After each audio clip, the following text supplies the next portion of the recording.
What if a monster didn't kill you? It made you worship it instead.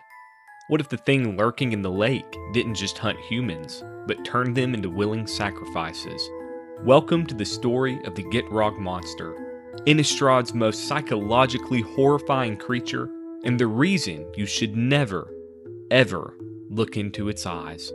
This isn't a story about a hero slaying a beast. This is a story about a girl who refused to believe in monsters until she stared into the abyss, and the abyss smiled back. From a skeptical shepherd named Mia to the cult of madness that formed around Lake Zava, this is the complete tale of the Gitrog Monster, specifically from the short story Sacrifice by Michael Yaccaro, releasing with Shadows over Innistrad. If you're ready for Innistrad's darkest horror story, hit that like button and subscribe for more magic lore deep dives. Let me know in the comments which Innistrad monster you want to see next. Let's dive in. Lake Zava lies in the highlands of Nephalia, near the border with Gavani. It's dark, it's deep, and according to every villager who's ever fished its waters, something lives in those depths. But despite years of pleas from the locals, the Church of Abyssine never sent Cathars or angels to investigate. Maybe that's because the church didn't believe the stories for themselves. Or maybe they knew better than to disturb what slept below. Our story centers on Mia, a 15-year-old shepherd living in a no-name hamlet on Lake Zava's shores. She's sharp, cynical, and completely fed up with superstition. Her father Olgerd was a famous monster slayer who worked for the Skiltfolk, Innistrad's organized slayer guild, but he'd left her behind with a flock of sheep and a crossbow she rarely knew how to use. Mia didn't believe in the Gitrog Monster.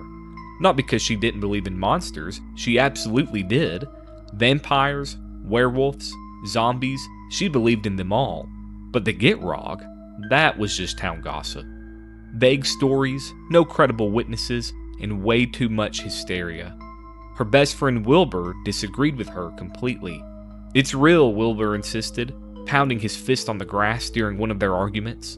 Verl said he saw it once, just a glimpse, but it was as wide as his ship. Mia rolled her eyes. Verl also claimed he kissed an angel. How long have we heard tales of the Gitrog? Aren't we a little old for campfire stories? But Wilbur was serious. As the son of Elder Kaleem, one of the village leaders, Wilbur went out on the lake regularly. He'd seen the unnatural fog rolling in, the lingering chill in the water, the way fish were getting scarcer. Something was wrong with Lake Zava, even if Mia refused to admit it. Their arguments became routine. Mia insisted there was no sense fearing the dark. You should fear what's actually in the dark, not imaginary lake monsters. Wilbur pressed that their tiny village wasn't safe just because it was small, and beneath their debates was something neither wanted to acknowledge. They cared about each other more than either was ready to say. The first real sign came when Mia's sheep started disappearing. She woke one cold morning to find her pen broken and one sheep missing. Annoying, but not unusual. Sheep broke out sometimes and got eaten by wolves. She mended the fence and thought nothing more of it. Then it happened again, and again, and again. Each time a different section of fence was broken, as if something was testing the pen's weak points. But Mia kept explaining it away. Spooked sheep, poor construction, bad luck. Meanwhile, the village was changing. At the marketplace, Elder Kaleem made a shocking announcement.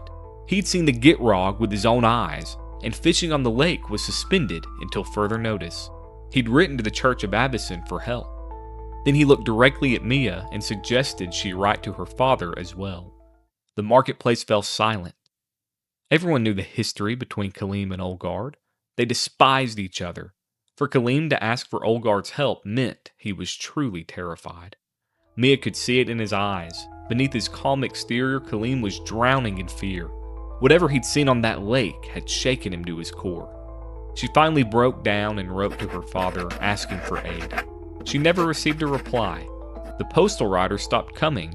Rumors said the Gitrog had eaten him, though Mia suspected the poor guy just didn't want to ride through winter to a miserable mountain village. As winter deepened, armed villagers began patrolling the streets.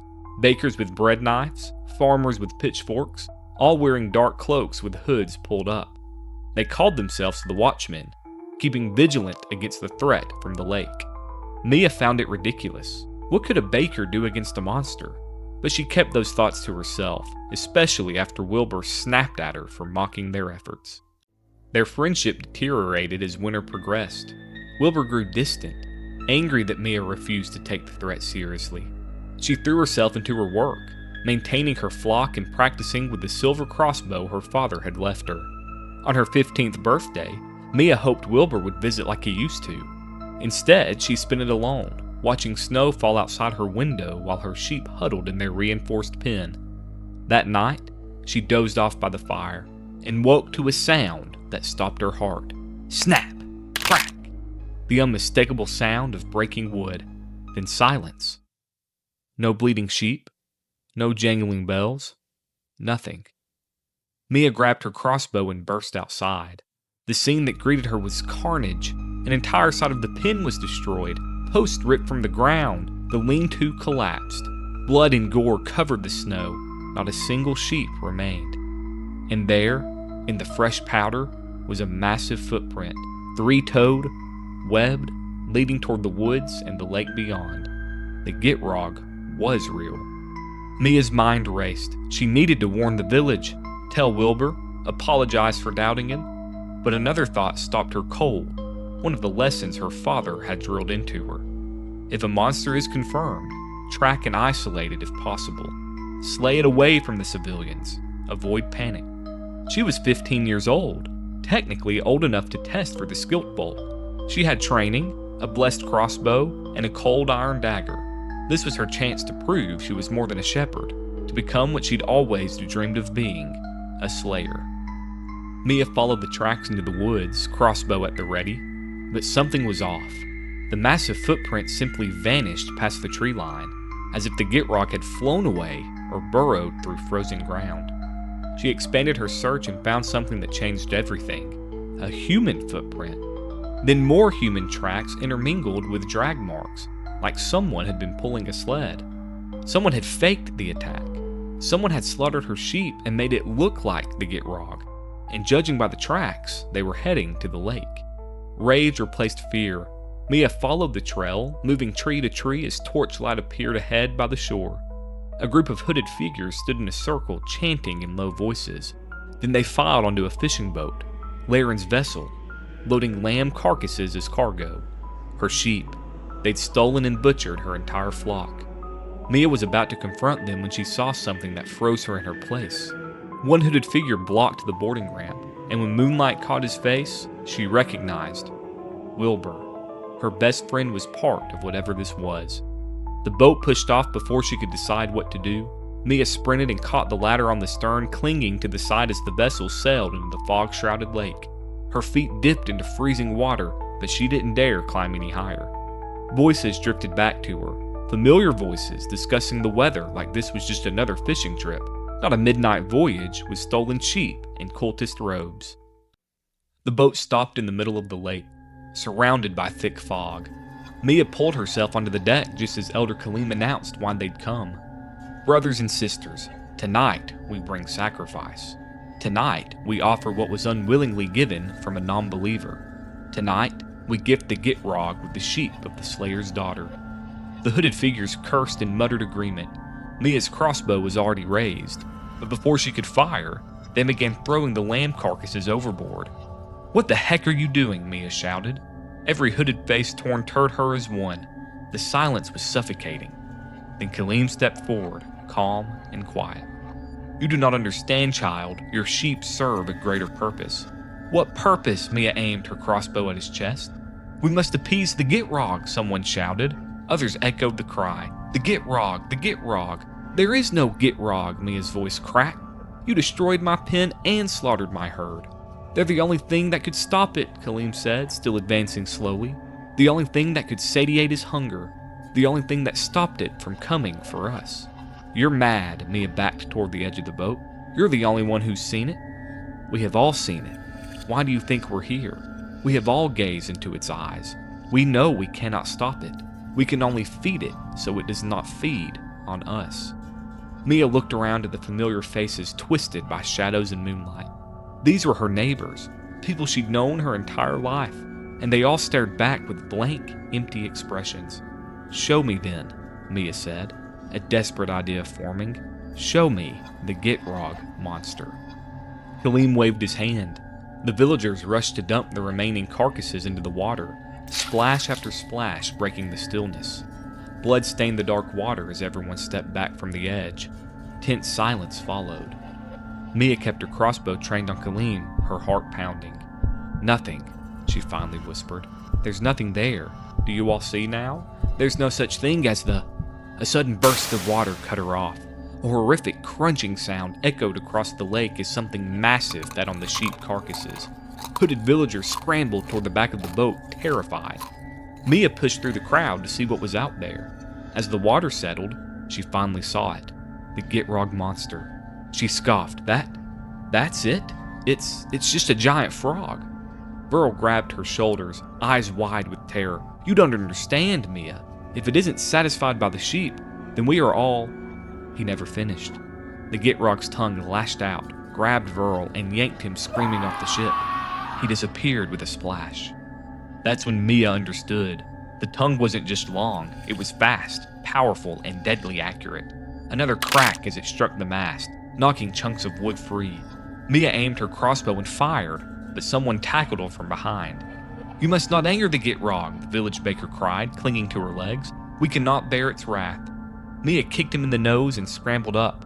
The other villagers were panicking now, shouting over each other. "The sheep no longer satisfy it. Feed it the girl." Mia stared in horror as Sarah, the blacksmith's wife, who used to bake her birthday cookies, drew a knife and charged. Other villagers followed, weapons raised, their minds broken by fear. Chaos erupted. The Gitrog's tongue battered the ship repeatedly, knocking villagers overboard. Those who attacked Mia fought with desperate madness. She shot the cobbler's apprentice in the stomach, dodged Verl's brother's sword, watched neighbors she'd known her entire life try to murder her. Then Wilbur appeared, club in hand, knocking away one of her attackers. "I'm so sorry," he gasped. "Everything got out of hand. We were just trying to keep the village safe, but when they started stealing your sheep—" Another crash from the Gitrog interrupted them. The mast groaned, wobbled, and toppled, smashing into the water. Villagers screamed as the tongue continued its assault, grabbing people and swallowing them whole. "We have to kill it," Mia said. "That's our only hope." Kaleem laughed. "You are a fool. You cannot kill the Gitrog. There is only one thing to do.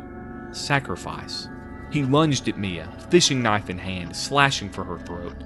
She fired wildly, the bolt lodging in his shoulder, but he didn't even flinch. Wilbur tackled his own father to the deck as they grappled for the blade. Then the ship lurched. All three froze. The Gitrog had climbed onto the boat. Its massive form heaved over the side, webbed feet plopping wetly on the deck. It stared at them with blank, dead eyes. Kaleem grabbed Mia in a bear grip, knife to her throat. "Oh, great Gitrog, I offer this girl in sacrifice. Eat and forgive this village of its sins." The Gitrog's tongue lashed out and smashed into Kaleem's face. It wrapped around his head as he released Mia, both hands grasping the massive tongue. Mia fired 3 bolts into the creature as it dragged Kaleem forward. The Gitrog didn't even flinch. She watched Kaleem's head disappear into its gullet, watched his feet kick desperately, then go still as the maw closed down. One more swallow, and he was gone completely. Mia grabbed Wilbur's hand and ran for the back of the boat. She knocked over a torch onto the deck, setting the ship ablaze. The Gitrog waddled forward through the flames, methodically devouring cowering villagers. Mia and Wilbur dove into the freezing water. They swam hard, fast, terror pushing them beyond exhaustion. The icy water felt like 1,000 needles stabbing into skin. Fingers went numb, then hands, then entire bodies as they flailed desperately toward shore. Somehow they made it. They crawled onto the pebbled beach, Wilbur collapsing face first while Mia forced herself to sit. They had to get warm, had to reach her cabin. Then they would leave this cursed village forever. A wet plop sounded behind them. Mia sat frozen, another plop. She needed to stand, to see, to run. She couldn't move. Wilbur dragged her to her feet, pulling her away, but they only made it a few steps before collapsing on the stones. Slowly, Mia rolled over. The Gitrog loomed above her, its bulk filling her entire vision. She stared into its eyes, 2 black, fathomless pits, empty of emotion, empty of thought. and Mia fell into them. She tumbled through oozing shadows, collapsed through the membranes of her mind, cocooned in strange warmth. The cold doubt and fear melted away. She saw truth in its blackest form, clarity compressed into one moment. She understood now. She saw. Wilbur was tugging at her arm, begging the Gitrog to spare them, lips trembling blue. Mia reached up and touched his cheek. He didn't see yet. He didn't know. His green eyes locked with hers, swimming with tears full of trust and faith. She smiled as she caressed his cheek, smiled as she ran her fingers through his sandy hair, smiled as she slid her dagger out and drove it through his ribcage in one smooth motion. She heard his gasp of surprise, his breath turning from hypothermia to shock. She put a finger to his lips and stabbed him again, this time through the abdomen. He slumped against her, whispering her name weakly. "All hail the Gitrog," she breathed into his ear. She listened as his pulse slowed and stopped. Then she looked up at the Gitrog and bowed her head. All is sacrifice. The Gitrog's tongue lapped out and grabbed Wilbur's body. Mia sat smiling as wet sounds of bone and blood echoed around her, smiled as the webbed feet plucked away, smiled until the fog cleared and morning sun broke through. Then she rose, still smiling, and stumbled back toward her cabin. When spring came and the snows melted, a young postal apprentice rode through the mountain pass into the village by Lake Zava. He carried letters long overdue from the winter before. He noticed windows and doors slamming shut as he passed, noticed how many homes stood empty and abandoned. His final letter brought him to a small cabin on the hill. A wild-eyed girl answered the door. She seemed uninterested in the mail, even the letter from her father's Skipfolk chapter in Druna. But her eyes lit up when he mentioned the lake. She invited him to stay the night, offered food and rest, even promised to take him out on the water if he wished. The boy blushed and agreed. He'd always been curious about boats. He thanked her for her kindness. Mia smiled. The Gitrog Monster isn't just Innistrad's most terrifying creature because of what it does. It's terrifying because of what it makes you do. The villagers didn't worship it because they were insane. They worshipped it because they looked into its eyes and understood something fundamental about existence. Sometimes the monster doesn't need to hunt you. Sometimes it just needs to show you the truth. And the truth breaks you more completely than teeth or claws ever could. Mia wasn't corrupted by evil. She was enlightened by horror. And that smile on her face as she invited the postal boy to the lake, that's the same smile she wore when she murdered her best friend. Because once you've gazed into the Gitrog's eyes, sacrifice isn't a horror anymore. It's the only thing that makes sense. This was the complete story of the Gitrog Monster, where the true horror isn't being eaten, but willingly becoming the bait. Innistrad's darkest tale shows us that sometimes understanding the monster is worse than being killed by it. If this psychological horror resonated with you, smash that like button and subscribe for more magic lore deep dives. Share this with any fans of horror done right. Which moment from Mia's descent into madness hit you the hardest? Drop your thoughts in the comments below. We'll dive in again soon.